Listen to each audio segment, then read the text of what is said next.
Unfortunately, the disappearances of children are becoming more and more commonplace. Not always is it solved like we would hope. This is something very heavily covered in the media, like with the Madeleine McCann case.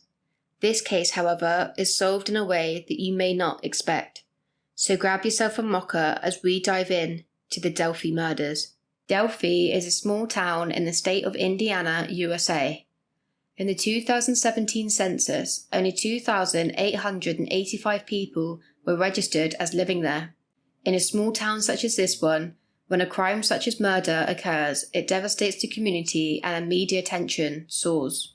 Liberty German, also known as Libby, was born on December 27, 2002, and was best friends with Abigail Williams, also known as Abby, who was born on June 23, 2003.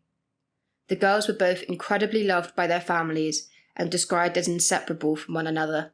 On February 13, 2017, Libby's older sister, at 1:35 p.m., dropped both the girls off on County Road 300 North, east of the Hoosier Heartland Highway. The girls were hiking on the Monon High Bridge over Deer Creek. At 2:07 p.m., Libby posted a picture of Abby walking along the bridge on her Snapchat. They were not heard from again. The girls had planned to meet Liberty's father at 3:15 p.m., but they didn't show. Both families went out looking for the girls, but when they came up empty, they called the police and reported them missing at 5:30 p.m. The police searched their last known sighting, but did not believe any foul play was involved. They did not find anything that night. At around noon the following day, around half a mile away from the abandoned Monon High Bridge, the bodies of 14-year-old Liberty German and 13-year-old Abigail Williams were found. They were on the north bank of Deer Creek. They are believed to have been killed with a knife or sharp object, as both of their necks had been slashed, and a gun was also believed to have been involved in their murders, as an unspent bullet was found close to the bodies. Some of their clothes were missing, including a pair of underwear and a sock. Liberty was found lying on her smartphone, a smart move from her, as she had recorded and pictured what she could secretly before the pair were killed. On February 15, 2017, Indiana State Police released a photo of a man that Libby had managed to capture. The man is Caucasian, with his hands in his pockets, head down, walking on the rail bridge and seemingly towards the girls. The man in the photograph was named the prime suspect in the double homicide. A week later, on February 22nd, police released audio recording of the suspect. Although muffled, you can hear him instructing the girls to go down the hill.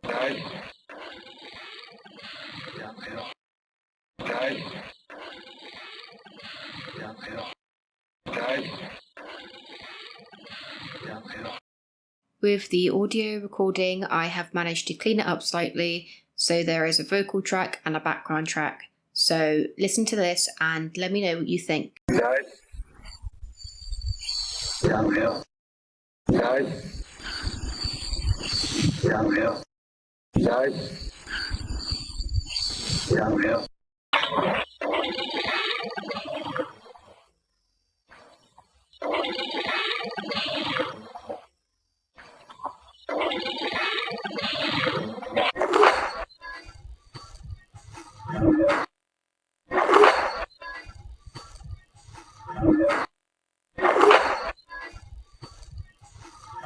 When releasing this audio at the news conference, the police revealed that the photo and audio was from Libby's phone and called her a hero for having the presence of mind and fortitude to secretly record the exchange.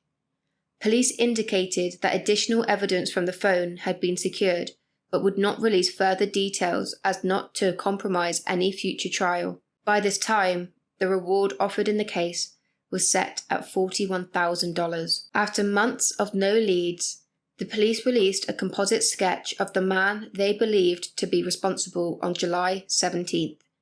This was apparently drawn from the description of an eyewitness who saw the man on the trail that day.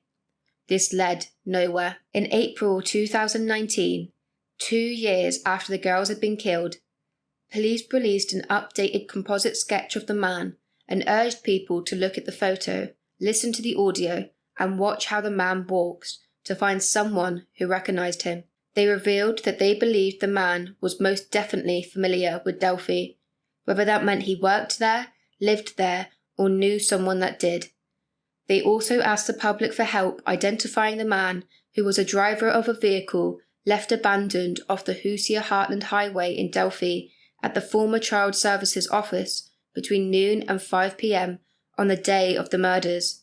Again, nothing came of this. In December 2021, Indiana State Police announced that officials had uncovered a fake online profile called Anthony Shots. It belonged to a man named Keegan Anthony Klein, a local 27-year-old who would use photos of a male model pretending to live a lavish lifestyle to groom underage girls into sending nude photos of themselves and eventually meet him.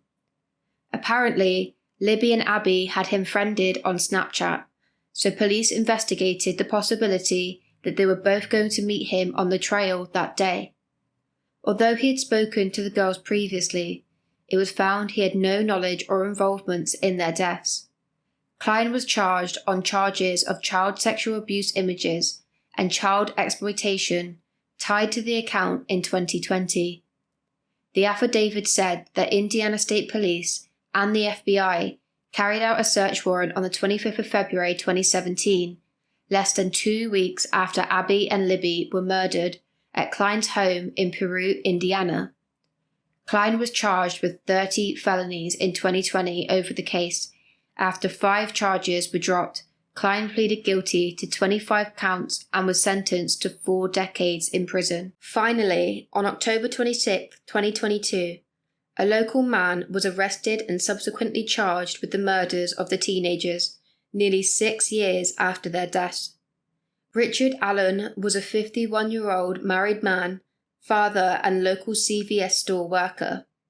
His family home is less than a 5-minute drive away from where the bodies of Libby and Abby were found, residing in a neighborhood southwest of the Monon High Bridge. In an affidavit released on 29th November 2022, prosecutors revealed that they had tied Mr. Allen to a bullet found at the scene of the murder. The document states that the ballistics confirmed that an unspent .40 caliber round found close to the bodies of the teenage victims had come from a Sig Sauer model P226 belonging to Mr. Allen.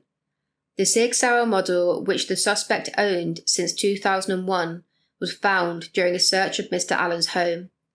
Both the 50-year-old local man and his wife Kathy allegedly confirmed that he was the only person with access to the firearm. Richard Allen had actually been interviewed back in 2017, around the time of the murders. He had admitted that he was on the trail that day, on the bridge where the girls were last seen. He described that he was wearing a black or blue jacket and jeans. He stated he was there for around 2 hours to watch the fish in the water. A witness said she saw a man walking away from the bridge wearing a blue-coloured jacket and blue jeans and was muddy and bloody. Another witness and a tip mentioned that a car was parked oddly and appeared to be parked in a way as if to hide its license plate. Investigators said the description of the vehicle matched a vehicle that Richard Allen owned in 2017. A photograph taken from his wife's Facebook shows Richard Allen posing in front of the updated sketch of the suspect at a local pub.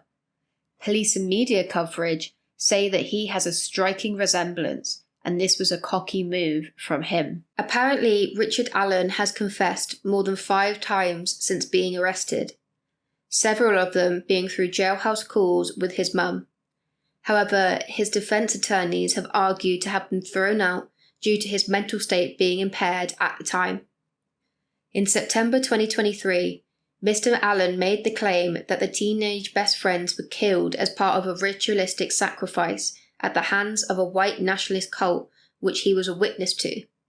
The prosecution is arguing to have this thrown out in court as there is no evidence to support this. The trial for Richard Allen is set to be held in October and run into November 2024. What do you think of this case? Do you believe that Richard Allen is the killer, or do you think he is still out there? Don't forget to subscribe so you get notified about my next true crime case. And like the video if you really did like the video. Comment down below about any cases you would like me to look into. It could be my next one.